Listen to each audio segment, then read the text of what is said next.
One of the things people often ask about is what life was like on the California missions, especially Native American. Some of the most important accounts of California Indian life at the missions come from the questionnaire that the Spanish government sent to the priests of the California missions in 1813. This was known as the interrogatorio. I'm Damian Bassage. Welcome to California Frontier. Each mission answered the questions with more or less detail depending on the temperament and the experience of the missionaries themselves. The padres recorded their observations of the life of the native people at the mission and often wrote down what they understood about indigenous customs outside of the mission boundaries. What I'm going to read from are excerpts from the replies of the Franciscans at Mission San Miguel Arcángel, and they describe the lives of the Salinan people who are native to the area, but also other native groups that were incorporated into Mission San Miguel.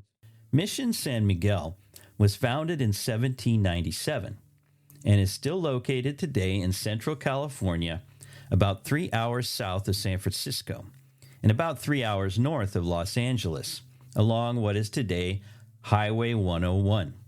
So it's practically in the middle of California.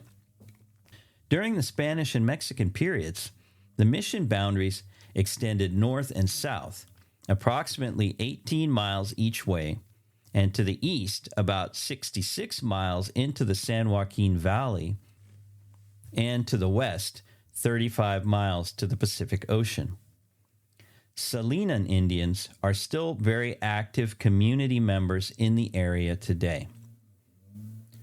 The answers to this questionnaire were written in April of 1814. Regarding the population of Mission San Miguel, the padres mentioned that it was fairly typical of California missions at the time. Quote, "The population of this mission is divided into 3 classes. A, the 2 missionary fathers, who are Europeans. B, the soldiers of the garrison, the mayordomo, and their families, who are Spanish Americans. And C, the Indians, who are natives of the district of the mission." Unquote. As you can tell, the only 2 Europeans at a typical mission were the missionary priests themselves. The soldiers and their families, as well as the mayordomo, were known as Spanish Americans, people born in what is today Mexico, and usually of mixed ancestry, European, Native American, and sometimes African. The mayordomo was essentially the ranch foreman of the mission. He oversaw the day-to-day activities and the tasks and helped keep track of mission products and tools and other goods. The interrogatorio asked about the languages that the native people of the mission spoke. Almost 17 years after the founding of the mission, when these answers were recorded, most of the native inhabitants did not speak Spanish, or Castilian as it's known, but instead spoke their own languages, which probably means that the padres either learned the local languages themselves or communicated through interpreters. Quote, "The neophytes of this mission speak 4 idioms or languages. A, that of San Antonio, which is reputed to be the principal one," and here they mean the mission San Antonio, which was the closest mission to them. B, that of the seashore, which is the one spoken by those gathered on the seacoast. And C, Tulareño, which is spoken in the Tulare region, that is, in the San Joaquin Valley. And D, that spoken to the south of the mission.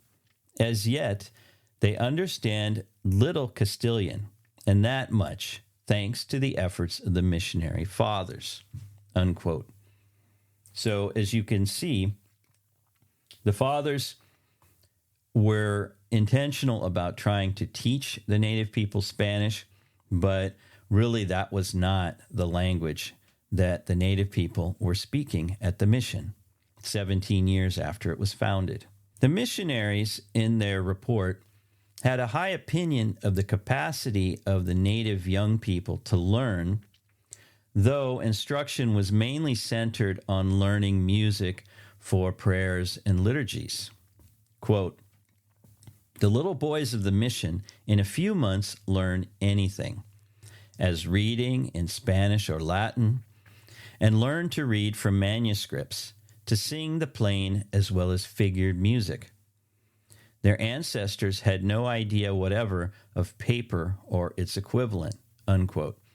So they're referring to the fact that the native communities from which the young people at the mission came didn't have written language. They didn't have paper or other media on which to write down a language that was mainly oral. As followers of St. Francis of Assisi, the padres, who were Franciscans, were very impressed with the way the native people of the area offered hospitality and generosity to others. Quote, "It seems that charity is the principal virtue of these natives, because we have seen innumerable times that whoever, Indian or white, reaches their huts, finds the table prepared, and in the same charity the women excel," unquote. So you have to remember this questionnaire had a whole series of questions about the lives of the native people on the mission. And so the padres were commenting on all sorts of different aspects, their virtues, their habits, their vices, their language, their food, and so on. And here I'm just quoting a few of them. One of the questions regarded health. The Salinan Indians of the mission and its surrounding areas had remedies for many illnesses, some of which the padres admired and some of which they criticized, as you can hear in this quote. "It is undeniable that the Indians have their healers, who apply to the sick the simple juice of various roots, barks, and leaves of various plants, the names of which I do not know. They make use of thermal waters for various skin diseases and for rheumatism. They also have recourse to bleeding, which is effected simply by scarifying the affected parts of the body with a flint and sucking the wound. This bleeding usually has bad effects, so as to cost the life of many. The froth of the thermal waters, which are 3 leagues to the south of the mission, and here a league is approximately 3 miles, so about 9 miles south of the mission, together with soap root, serves them as an excellent way of purging," unquote. Now here, the narrative turns toward the saddest part of mission life in the early 19th century, which was the high mortality from contagious diseases and the lack of doctors to treat them. Quote, "The dominant infirmity is the gallico," which today we know as syphilis, "which sends them to the grave quickly, for it has been experienced that in the first years of the mission, that is, we had more births than deaths. Afterwards, as many deaths as births, but at present there are 4 deaths to 3 births. For this malady I do not believe they have any effective remedy. I have experienced that the Indian who has seen anyone cured by means of our remedies not only has no repugnance to taking the medicine, but asks for it. And so, if there were a physician or surgeon at the mission, many would recover," unquote.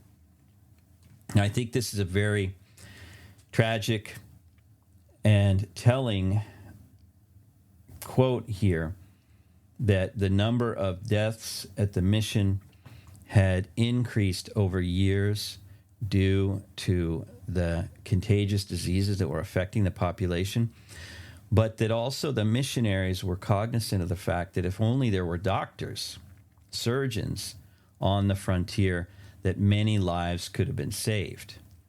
Now, one of the things that the questionnaire asked about was the daily routine at the mission. And Mission San Miguel was fairly typical of missions around California and what a day would have been like. Quote, in their pagan state, they divided as we do the year into spring, summer, fall, and winter. They had no calendars. Half an hour after sunrise, a little more or less, having taken their breakfast of atole, the neophytes assemble in the church to hear Holy Mass, during which they recite the catechism or doctrina in their language. From the church, they go to their homes, take up their implements, and work till 11:30. Then they take their meal, which consists of boiled wheat, corn, peas, and beans. Then they rest till 2:00. In winter till 3, at which time they go to work at their tasks till an hour before sunset. They then take their supper of atole, as in the morning, return to church to recite the doctrina or catechism, and sing the alabado or the salve or Adorote Santa Cruz, which were all important hymns sung during the mission period. Having finished the function of the church, they return to their homes. This is the daily routine. On Saturday, between 25 and 30 cattle are slaughtered, the meat of which is distributed to the Indians in the mission. Unquote. So one of the most important meals that Native people took at the mission was atole, which was still very popular in Mexico and other parts of Latin America today, which is a warm drink can be made with rice. Probably wasn't made with rice then, but other types of grains, sweetened oftentimes. And that was what they would have at breakfast and at supper. And then lunch was a bigger meal: boiled wheat, corn, peas, beans. If we take a typical day in late summer, then in terms of the hours, work usually started about 8 a.m. and lasted until about 11, with a 3-hour break until 2 p.m., with work going until about 7:30 p.m. So these were very typical working hours in much of the Hispanic world at that time. One of the questions regarded what type of money was used, or currency. And the padres responded in the following way, quote, the money of the Indians has been and are beads, which they now loan without profit. In their pagan state, they would loan, for instance, a real's worth of beads, and a real was a Spanish coin, which would increase every day to the whole value, so that he who obtained the loan remained in the hands of the lender.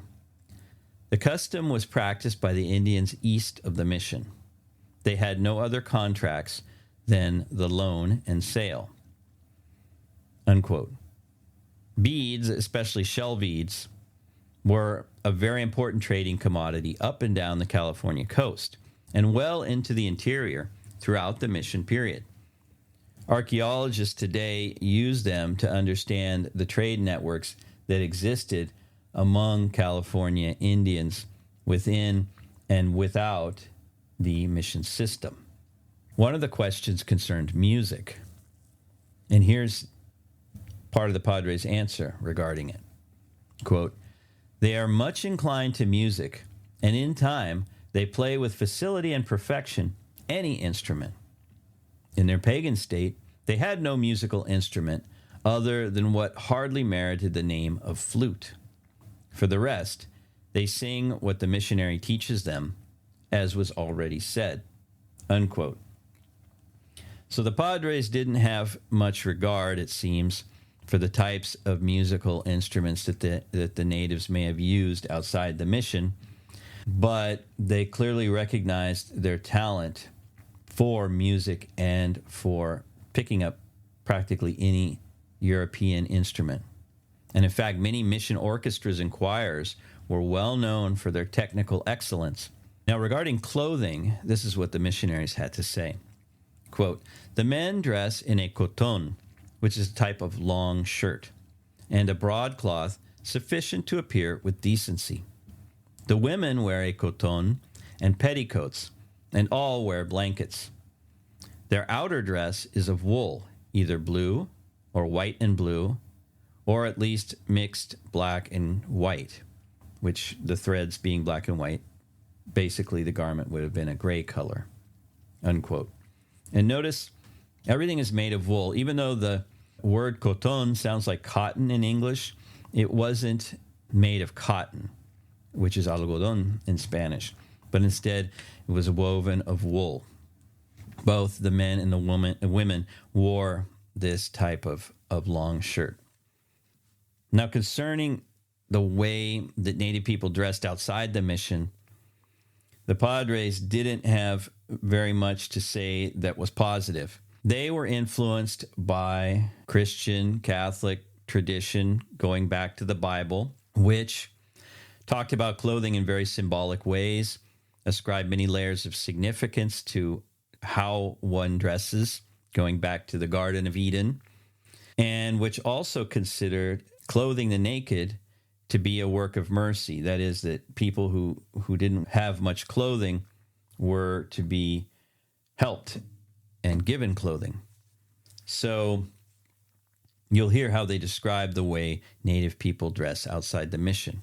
Quote, "Their lack of clothing was such, and the poverty of these poor things, which I saw in the Tulare region, about 28 leagues from the mission, that many women are without more decency on their whole body than a small apron of tules," tules being that plant that grows in the marshes, "hanging down the front and rear, held together by a sort of belt. Some wore two after the same manner. Those more particular covered themselves with tanned deer hides, all that the decency of their sex demanded," unquote. Now, I've only included a few answers to these questions, which were quite extensive. But these answers can give us a basic idea about some important aspects of life on a typical mission. I think the best way to visualize mission life at that time was as a working farm or ranch. It was a hard life, harder than most of us are used to, but the type of work that was done and how it was done and the hours were fairly typical, not unusual for that time period. By the way, Mission San Miguel is one of the most fascinating of missions, in my opinion, and it's the only one that maintains original native artwork on its interior walls. It sustained some damage in a serious earthquake, a big one, in 2003. But thankfully, it's been repaired, and it looks wonderful, and it's really worth a visit. So this was a series of excerpts from just one of the responses to the interrogatorio that took place in 1813, 1814. Practically all of the missions responded, and they provide some very interesting information about life in the missions, about the Padres' attitudes, which were very different toward the native peoples. And so I intend to offer some more of these as time goes by. If you are interested and like to hear more, please let me know by writing to me at damien@californiafrontier.net.